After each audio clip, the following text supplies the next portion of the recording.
Selfie da filha no acampamento com os avós parecia normal, até a mãe dar zoom e entrar em choque.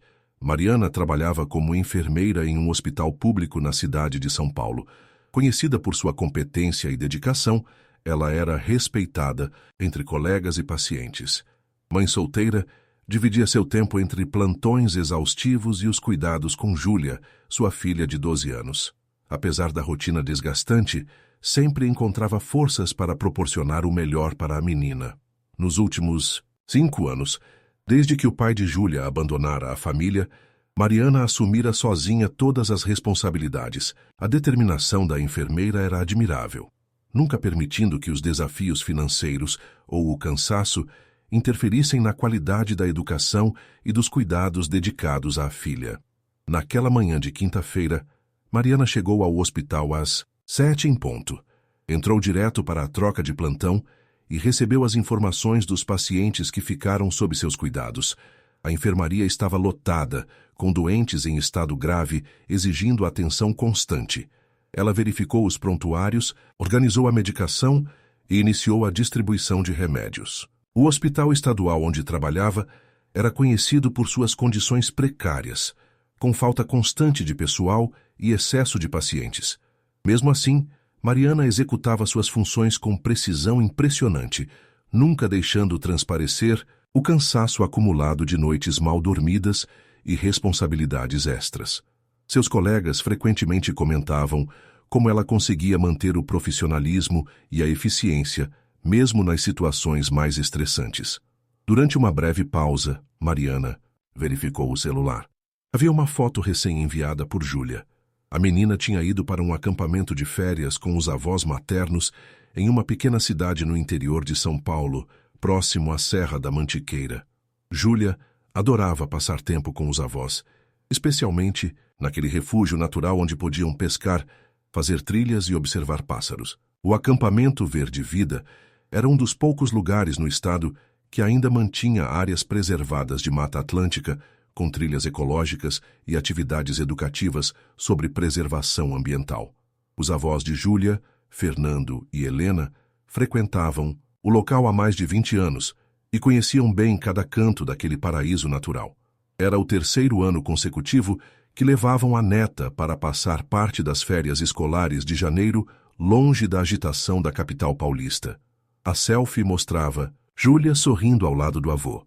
Ambos estavam próximos a um lago, com montanhas ao fundo e um céu perfeitamente azul. Mariana sorriu ao ver a filha feliz. Fernando, pai de Mariana, aparecia com seu chapéu de pescador, segurando uma vara de pescar. O cenário parecia idílico, natureza exuberante, clima perfeito e sua família desfrutando de momentos preciosos. Que bom que ela está se divertindo, pensou Mariana. A decisão de permitir que Júlia viajasse não havia sido fácil. Como mãe solo, Mariana sentia sempre a responsabilidade de estar presente. No entanto, sabia que precisava aceitar ajuda às vezes, principalmente quando vinha dos pais, que adoravam a neta. Mariana estava economizando cada centavo possível para comprar um notebook novo para Júlia. A menina precisava do equipamento para a escola, especialmente agora que entraria no 7º ano. O computador antigo mal funcionava e atrapalhava os estudos.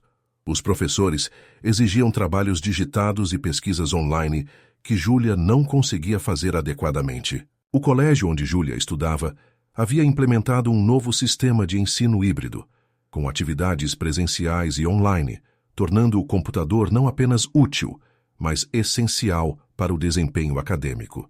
Além disso, Júlia demonstrava grande interesse por programação e design digital, talentos que Mariana queria muito incentivar, apesar das limitações financeiras. A menina frequentemente ficava após o horário escolar na sala de informática para concluir seus projetos, situação que preocupava Mariana por questões de segurança, especialmente quando precisava fazer plantões noturnos. Com os custos do aluguel, alimentação e materiais escolares, Mariana mal conseguia equilibrar as contas. Nos últimos meses, havia cortado despesas pessoais, cancelado a assinatura de streaming e até mesmo reduzido as compras de supermercado ao essencial. Tudo para garantir que pudesse presentear Júlia com o notebook antes do início das aulas em fevereiro. A viagem de Júlia com os avós também ajudava nas economias. Com a filha fora por 10 dias, Mariana poderia fazer horas extras no hospital, aumentando a renda mensal. Além disso, gastaria menos com alimentação e poderia dispensar temporariamente a vizinha que ficava com Júlia quando ela estava no turno da noite.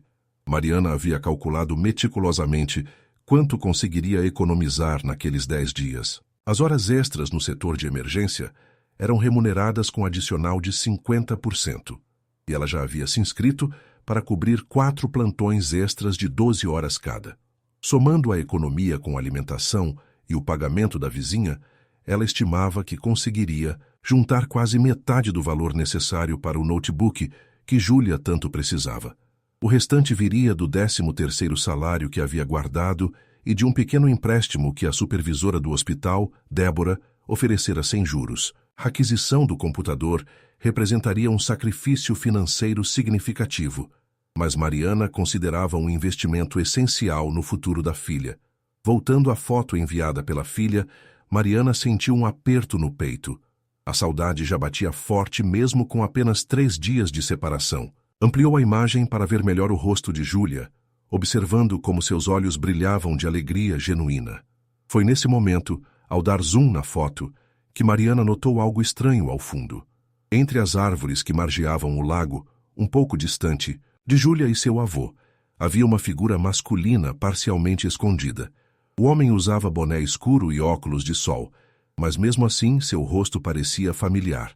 Mariana sentiu um calafrio percorrer sua espinha. Ampliou ainda mais a imagem, focando naquele homem. A qualidade da foto não era excelente, mas havia algo inquietante naquela presença. O homem parecia observar Júlia e seu avô de forma furtiva, como quem não quer ser notado. As feições, parcialmente visíveis sob o boné e os óculos escuros, tinham algo de predatório, uma expressão que Mariana reconheceu de imediato como perigosa. Seus anos trabalhando na emergência do hospital haviam aguçado sua capacidade de identificar situações de risco, e todos os seus instintos agora gritavam em alerta. O homem carregava uma mochila de aparência pesada e se posicionava estrategicamente entre as árvores, como se estudasse os movimentos de Júlia e seu avô. Seu corpo estava ligeiramente inclinado para a frente, na postura clássica de um predador prestes a agir. Demoraram alguns segundos, até que a memória de Mariana conectasse aquele rosto a uma imagem que havia visto recentemente. Na semana anterior, o jornal local noticiara a fuga de um detento da penitenciária estadual. A foto mostrada na reportagem era de um homem de meia idade, com traços marcantes e um olhar perturbador. Não pode ser ele, Mariana tentou convencer-se, mas a semelhança era grande demais para ser ignorada. O detento foragido chamava-se Roberto Mendes, condenado por sequestro de menores e outros crimes hediondos. Era considerado extremamente perigoso, e as autoridades alertavam a população para não abordá-lo em hipótese alguma. Roberto Mendes havia escapado durante uma transferência entre presídios na semana anterior, após render um agente penitenciário e roubar sua arma. Sua foto circulava por todos os jornais e programas policiais, com alertas contínuos sobre sua periculosidade. O histórico criminal de Mendes era extenso e perturbador, com condenações por sequestro de 3 crianças em diferentes estados, além de envolvimento comprovado com uma rede internacional de tráfico humano. 2 das vítimas jamais haviam sido encontradas, um detalhe que fazia o coração de Mariana apertar ainda mais ao pensar na proximidade daquele criminoso com sua filha. As forças policiais de todo o estado estavam mobilizadas em sua busca, mas até aquele momento ele havia conseguido escapar da captura. Mariana saiu rapidamente da enfermaria e ligou para seu pai. Depois de 3 toques, a chamada caiu na caixa postal. Tentou novamente com o mesmo resultado. Ligou então para sua mãe, mas também não obteve resposta. O sinal de celular no acampamento era instável, e os idosos frequentemente deixavam os aparelhos desligados para economizar bateria. Com as mãos trêmulas, Mariana analisou novamente a foto. Não havia dúvidas, aquele homem era Roberto Mendes. O detento foragido estava no mesmo local que sua filha, possivelmente observando e planejando algo terrível. Sem hesitar, Mariana foi até a supervisão de enfermagem e explicou a situação. Débora, a supervisora, compreendeu a gravidade do caso e permitiu que Mariana se ausentasse. Vá, cuide da sua filha. Ligamos para alguém cobrir seu plantão, disse Débora com firmeza. Débora e Mariana trabalhavam juntas há mais de 8 anos e haviam desenvolvido uma relação de confiança e respeito mútuo. A supervisora conhecia bem o caráter responsável de Mariana e sabia que ela jamais abandonaria seu posto sem um motivo extremamente sério. Enquanto Mariana recolhia seus pertences no vestiário, Débora já iniciava os contatos para encontrar um substituto que pudesse cobrir o restante do plantão. Outros colegas, percebendo a urgência da situação, prontamente se ofereceram para redistribuir os pacientes de Mariana entre eles, até que o substituto chegasse. Esse tipo de solidariedade era comum na equipe, especialmente quando envolvia a segurança de um familiar. Mariana correu até a delegacia mais próxima do hospital. Ao chegar, mostrou a foto para o delegado de plantão, explicando suas suspeitas. Realmente, parece o Mendes, concordou o delegado após examinar a imagem ampliada. Vamos acionar a polícia local imediatamente. Você tem o endereço exato desse acampamento? O delegado Paulo Ribeiro era um homem de meia-idade com mais de 20 anos de experiência policial. Seu rosto marcado por rugas profundas demonstrava a seriedade com que encarava a situação. Ele imediatamente chamou 2 investigadores para sua sala e mostrou a foto ampliada no computador da delegacia. O sistema de reconhecimento facial da polícia confirmou com 89% de certeza que o homem na imagem era Roberto Mendes. O delegado não precisou de mais evidências para iniciar uma operação de urgência. Enquanto um dos investigadores estabelecia contato com a delegacia mais próxima do acampamento, o outro já compilava todas as informações disponíveis sobre Mendes, seus padrões de comportamento, táticas conhecidas e possíveis cúmplices na região. A captura de Mendes era a prioridade máxima para a polícia de todo o estado, e a pista fornecida por Mariana era a mais concreta obtida desde sua fuga. Mariana forneceu todas as informações que tinha, o nome do acampamento, a cidade próxima e as coordenadas que seu pai havia enviado antes da viagem. O delegado fez vários telefonemas, acionando a polícia civil e militar da região. Sugiro que você vá para lá o quanto antes, orientou o delegado. Nossos homens estão a caminho, mas conhecendo o terreno e sua família, você pode ser útil na operação. O acampamento Verde Vida localizava-se em uma área remota cercada por densa mata nativa e com acesso limitado. As coordenadas GPS eram essenciais para localizar o local com precisão, já que os sinais de celular na região eram intermitentes. Mariana também forneceu detalhes sobre a rotina do acampamento, horários das refeições no refeitório central, atividades programadas para o dia e a localização exata da cabana onde sua família estava hospedada. Essas informações eram cruciais para o planejamento tático da operação policial. O delegado Ribeiro organizou uma força-tarefa composta por 10 policiais militares do Batalhão de Operações Especiais e 5 agentes da Polícia Civil, todos com experiência em resgate de reféns e captura de fugitivos de alta periculosidade. A operação recebeu o código Mantiqueira e foi classificada como prioridade máxima, com autorização para uso de helicóptero policial se necessário. Mariana não precisava de mais incentivo. Correu para casa, jogou algumas roupas em uma mochila e pegou o carro. A viagem até o acampamento levaria aproximadamente 3 horas e meia, tempo suficiente para que o pior acontecesse.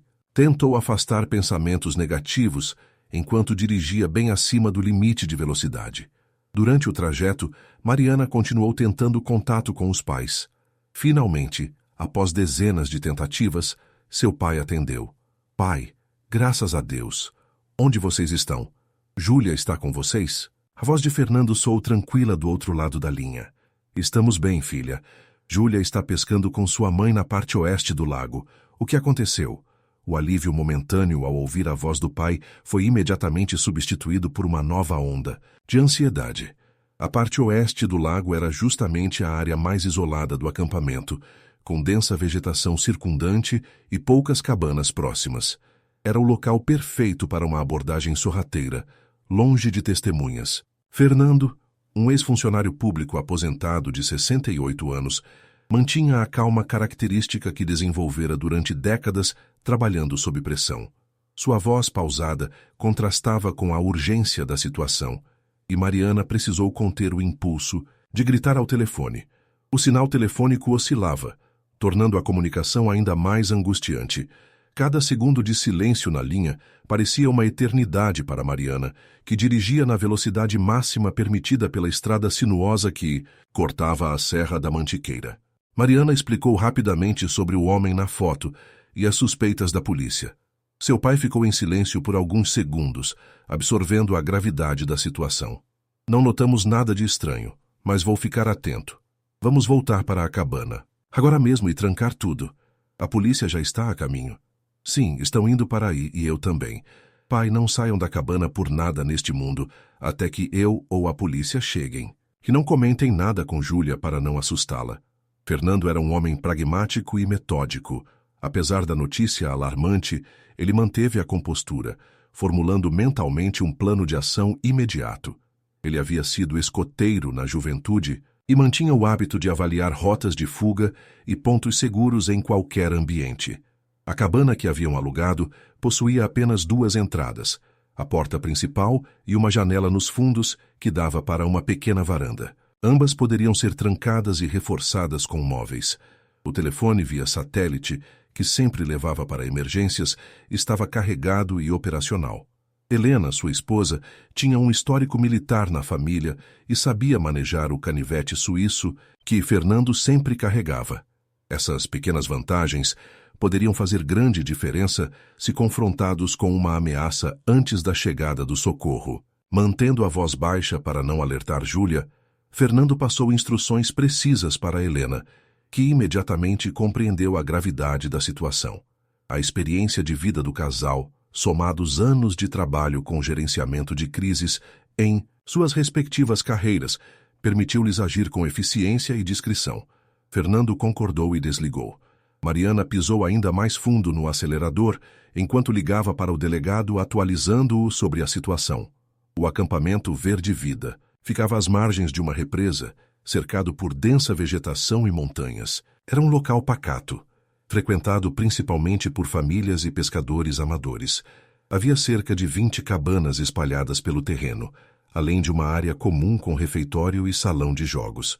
Fundado na década de 1980 por um casal de ambientalistas, o Verde Vida mantinha uma filosofia de integração com a natureza e preservação ambiental. As cabanas construídas com madeira de reflorestamento eram simples, mas confortáveis, estrategicamente posicionadas para oferecer privacidade sem comprometer a segurança. Um sistema de trilhas bem sinalizadas conectava as diferentes áreas do acampamento, com pontos de encontro demarcados para casos de emergência. Durante o verão, o local operava com capacidade máxima, hospedando cerca de 80 pessoas entre famílias, grupos escolares e pesquisadores interessados na biodiversidade local. Apesar da rusticidade proposital do ambiente, o acampamento contava com procedimentos de segurança bem estabelecidos, incluindo um posto médico básico, e comunicação via rádio com a cidade mais próxima. No entanto, o isolamento que tornava o local atraente para quem buscava tranquilidade também o transformava em um potencial cenário perfeito para atividades ilícitas, longe de olhares vigilantes. Quando Mariana finalmente chegou ao local, já estava escurecendo. Encontrou viaturas policiais na entrada do acampamento e identificou-se para os oficiais. Foi imediatamente conduzida até o delegado local, que coordenava as buscas pelo foragido. Fizemos uma varredura inicial, mas ainda não encontramos o suspeito, informou o delegado. Seus pais e sua filha estão seguros na cabana 7 com um policial de guarda. Vamos levá-la até lá. Mariana foi escoltada por 2 policiais até a cabana onde sua família estava. Júlia correu para abraçá-la assim que a porta foi aberta. Mãe, que surpresa! Você não ia trabalhar até semana que vem? Mariana abraçou a filha com força, lutando para manter a calma. Consegui uma folga e quis fazer uma surpresa. Senti saudades. Júlia estava usando um macacão jeans e camiseta, com estampa de girassóis, presente que Mariana havia dado em seu último aniversário. Seus cabelos castanhos estavam presos em uma trança lateral, obra de Helena, que sempre criava penteados elaborados para a neta. O rosto da menina estava ligeiramente bronzeado após 3 dias ao ar livre, com algumas sardas novas espalhadas pelo nariz. Seus olhos, idênticos aos de Mariana, brilhavam com aquela inocência pura que a mãe lutava, desesperadamente para preservar. Júlia segurava uma pequena coleção de conchas coloridas que havia recolhido na margem do lago, orgulhosa de suas descobertas. Ela falava animadamente sobre as atividades dos últimos dias, completamente alheia ao perigo que rondava o acampamento e aos policiais armados posicionados estrategicamente ao redor da cabana. A naturalidade com que a menina abraçava a mãe, confiante de que o mundo era um lugar seguro, intensificava ainda mais a determinação de Mariana em protegê-la. Os avós observavam a cena com expressões preocupadas. Eles haviam sido informados da situação, mas mantiveram a compostura diante da neta. "Alguma novidade?" perguntou Fernando em voz baixa quando Júlia foi buscar algo para mostrar à mãe. "Ainda estão procurando", respondeu Mariana. "Vocês viram ou notaram alguém estranho por aqui nos últimos dias?" A mãe de Mariana, Helena, franziu o senho. "Agora que você mencionou, vi um homem desconhecido ontem próximo ao refeitório. Achei que fosse um hóspede novo, mas ele parecia deslocado, não conversava com ninguém." Helena era professora aposentada, com um olhar atento cultivado por décadas, observando comportamentos em sala de aula. Sua memória para fisionomias e detalhes sempre impressionara a família. Agora concentrava-se em recordar cada minúcia do homem que vira. Ele estava sozinho, comendo afastado dos outros hóspedes, usava luvas, mesmo com o calor, e mantinha um boné puxado sobre os olhos. O que me chamou a atenção foi como ele observava as crianças que brincavam no lado de fora. Não era um olhar normal de adulto, tinha algo predatório. Helena ajustou os óculos de leitura enquanto falava, um hábito que mantinha quando se concentrava. Ele pareceu particularmente interessado quando Júlia entrou para buscar água. Chegou a virar o corpo para acompanhar seus movimentos. Na hora, pensei que pudesse ser algum parente de outra criança, mas agora ela parou estremecendo ao perceber o significado daquele comportamento à luz das informações sobre Roberto Mendes. Ele carregava uma mochila grande, parecia pesada. Não tocou no celular nenhuma vez, diferente de todos os outros adultos, e saiu apressadamente quando o gerente do acampamento entrou no refeitório. Júlia retornou com sua coleção de pedras e conchas que havia recolhido durante as caminhadas. Mariana tentou agir normalmente, apreciando os tesouros da filha, enquanto os policiais continuavam as buscas do lado de fora. O delegado retornou 1 hora depois com notícias. "Encontramos evidências de que alguém estava acampando ilegalmente, na mata, a cerca de 500 metros daqui. Parece que o local foi abandonado às pressas." "Ele fugiu?" perguntou Mariana, sentindo um misto de alívio e frustração. "Talvez, mas também pode estar escondido em algum lugar próximo. Temos homens cercando toda a área e bloqueamos as estradas de acesso. Se ele ainda estiver aqui, vamos encontro plano era manter Júlia e os avós na cabana durante a noite com proteção policial e transferi-los para um local seguro pela manhã. Mariana ficaria com eles enquanto as buscas continuavam. Apesar da tentativa de normalidade, o clima na cabana era tenso. Fernando verificava constantemente as janelas e portas, enquanto Helena tentava distrair Júlia com jogos de cartas. Mariana permanecia alerta, observando cada sombra e ruído. Por volta das 10 da noite, quando Júlia já havia adormecido, ouviram uma comoção do lado de fora. Vozes alteradas e o som de passos apressados indicavam que algo estava acontecendo. Mariana abriu uma fresta da cortina e viu policiais correndo em direção à floresta, com lanternas acesas. O policial que fazia a guarda na cabana recebeu um chamado pelo rádio e informou que haviam avistado um suspeito próximo ao lago. Os minutos seguintes foram de angústia. Mariana, seus pais e Júlia, que acordou assustada com o barulho, aguardavam, em silêncio, enquanto o policial permanecia em posição, arma em punho, voltado para a porta. De repente, ouviram barulhos no telhado. Algo ou alguém estava se movendo sobre a cabana. O policial imediatamente acionou o rádio, solicitando reforços. "Fiquem abaixados", ordenou o policial. "Afastem-se das janelas." O som no telhado ficou mais intenso. como se alguém estivesse tentando encontrar uma entrada. Mariana abraçou Júlia com força, cobrindo a boca da menina para abafar seu choro. Um estrondo repentino fez todos se sobressaltarem. A clarabóia do banheiro havia sido quebrada. Segundos depois, um vulto escuro desceu por ali, caindo no chão do banheiro com um baque surdo. O policial avançou rapidamente, mas antes que pudesse alcançar o invasor, ouviu-se um disparo.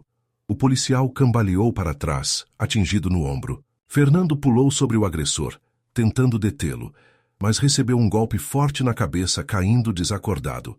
Roberto Mendes emergiu do banheiro, arma em punho, olhando freneticamente ao redor. Quando avistou Júlia nos braços de Mariana, seus olhos brilharam de forma doentia. "Ninguém se move", ordenou com voz rouca. "A menina vem comigo, ou todos morrem aqui." Mariana sentiu o sangue gelar. Colocou-se na frente de Júlia, protegendo-a com o próprio corpo. "Você não vai levá-la", disse com firmeza surpreendente, considerando o pavor que sentia. Mendes riu, um som terrível e vazio de humanidade. "Você não está em posição de negociar. Tenho contatos esperando a alguns quilômetros daqui. A menina vale muito no mercado certo." O estômago de Mariana revirou ao compreender o que aquele monstro pretendia. Tráfico de pessoas. O destino que aguardava Júlia era pior que a morte. "Por favor", implorou Helena, que tremia incontrolavelmente. "Ela é só uma criança." "Exatamente por isso", respondeu Mendes aproximando-se. "Agora, afastem-se." Naquele momento, Mariana tomou uma decisão. Não entregaria sua filha sem lutar. Com um movimento rápido, empurrou Júlia para trás do sofá e avançou contra Mendes. O criminoso, surpreso com a reação, não teve tempo de atirar. Mariana o atingiu com toda a força, fazendo-o perder o equilíbrio. A arma disparou para o alto, perfurando o teto da cabana. Helena, vendo a filha em perigo, pegou um abajur e acertou Mendes na cabeça. O homem cambaleou atordoado, mas ainda consciente. Com um urro de fúria, agarrou Mariana pelo pescoço, apertando com força. "Você vai se arrepender disso", rosnou enquanto a enfermeira lutava por ar. O som ensurdecedor de uma janela sendo estilhaçada interrompeu o ataque. 2 policiais invadiram a cabana, armas apontadas para Mendes. "Solte-a e coloque as mãos onde possamos ver", ordenou um deles. Mendes, acuado, usou Mariana como escudo humano, pressionando a arma contra sua têmpora. "Saiam, ou ela morre", gritou recuando em direção ao banheiro, de onde planejava escapar pela clarabóia.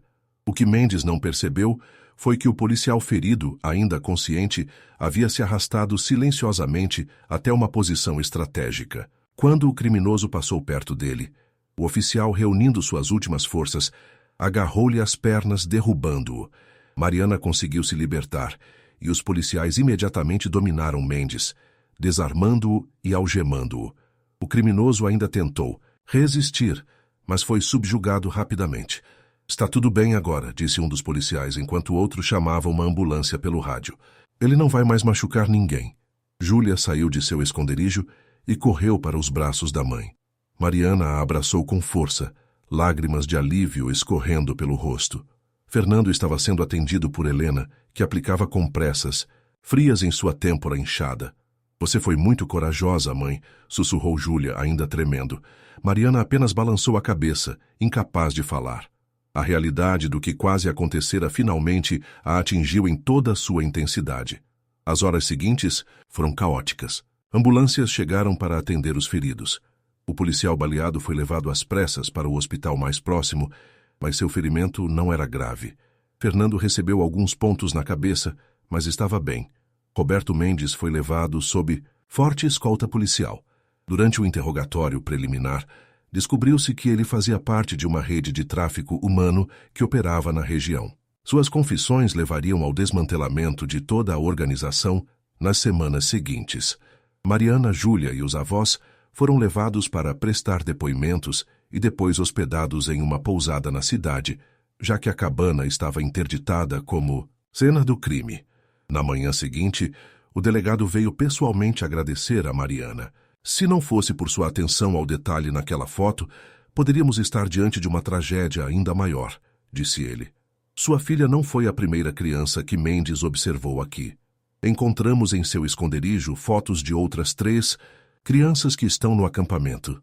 Mariana sentiu um arrepio ao pensar nas outras famílias que poderiam ter passado pelo mesmo terror, ou pior. Só fiz o que qualquer mãe faria, respondeu modestamente. Não, você fez mais. Muitas pessoas teriam ignorado aquele detalhe na foto, ou teriam medo de parecer paranoicas. Sua coragem salvou não apenas sua filha, mas potencialmente outras crianças também. 2 dias depois, quando finalmente puderam retornar a São Paulo, Mariana foi surpreendida por uma recepção calorosa no hospital. A história havia se espalhado e seus colegas a receberam como uma heroína. Débora, a supervisora, abraçou-a com força. Estamos todos orgulhosos de você, disse emocionada. E temos uma surpresa. Mariana foi conduzida até a sala de descanso dos enfermeiros, onde encontrou uma caixa grande embrulhada em papel colorido. Júlia, que havia ido ao hospital com ela, olhava curiosa para o pacote. O que é isso? Perguntou Mariana. Abra e descubra, respondeu Débora sorrindo. Com mãos hesitantes, Mariana desfez o embrulho, revelando a caixa de um notebook novo, exatamente o modelo que ela planejava comprar, para Júlia. Mas como? Balbuciou confusa. Fizemos uma vaquinha entre todos os funcionários do hospital, explicou Débora. Queríamos mostrar nosso apoio de alguma forma e alguém mencionou que você estava economizando para isso. Júlia a abraçou. A mãe, seus olhos brilhando de alegria e gratidão. Obrigada, mãe, sussurrou. Por tudo. Mariana não conseguiu conter as lágrimas. O notebook era muito mais que um presente. Era um símbolo de superação e do amor incondicional que a movia. Nas semanas seguintes, enquanto a vida voltava ao normal, Mariana estabeleceu novas rotinas de segurança com Júlia. Compartilhamento de localização em tempo real, checagens, regulares e códigos de emergência tornaram-se parte do cotidiano. A experiência traumática as havia mudado para sempre, mas também fortalecido o vínculo entre elas. O caso de Roberto Mendes ganhou destaque nacional, levando a discussões sobre segurança infantil e a importância da vigilância parental. Na era digital, Mariana foi convidada para dar palestras em escolas sobre como identificar sinais de perigo e proteger crianças contra predadores. Em uma dessas palestras, uma mãe levantou-se e perguntou como Mariana conseguia lidar com a ansiedade após o incidente. Nunca subestimem sua intuição, respondeu Mariana com convicção. O que muitos chamam de paranoia maternal, eu chamo de instinto de proteção. Aquele momento em que decidi dar zoom na foto aparentemente normal mudou nossas vidas. Sempre. Preste atenção aos detalhes, especialmente quando se trata da segurança dos seus filhos. Júlia, que assistia à palestra da primeira fileira, sorriu para a mãe com admiração. A menina agora compreendia o verdadeiro significado de coragem e amor incondicional. E tudo começara com uma simples selfie que, à primeira vista, parecia absolutamente normal. No primeiro aniversário do incidente, Mariana e Júlia retornaram ao acampamento Verde Vida, agora completamente renovado e com sistemas de segurança aprimorados. Os avós as acompanharam, determinados a não deixar que o trauma do passado roubasse a alegria de estar juntos naquele lugar que tanto amavam. Próximo ao lago, exatamente onde a fatídica selfie havia sido tirada, Mariana observou Júlia brincando, despreocupada com o avô. Tirou o celular do bolso e capturou o momento. Ao verificar a foto, sorriu aliviada. Desta vez, não havia nada de suspeito ao fundo. Apenas natureza, família e paz. O que aquela experiência havia ensinado a todos era o valor da vigilância amorosa, não nascida do medo, mas da consciência de que proteger quem se ama às vezes exige olhar além do óbvio, enxergar o que se esconde nas margens das fotografias da vida. A selfie que quase terminara em tragédia transformara-se em um símbolo de como um simples detalhe, facilmente negligenciável, pode fazer toda a diferença entre segurança e perigo, entre um final feliz e uma tragédia inominável. E Mariana agradecia todos os dias por ter tido a presença de espírito para dar aquele zoom que mudou tudo.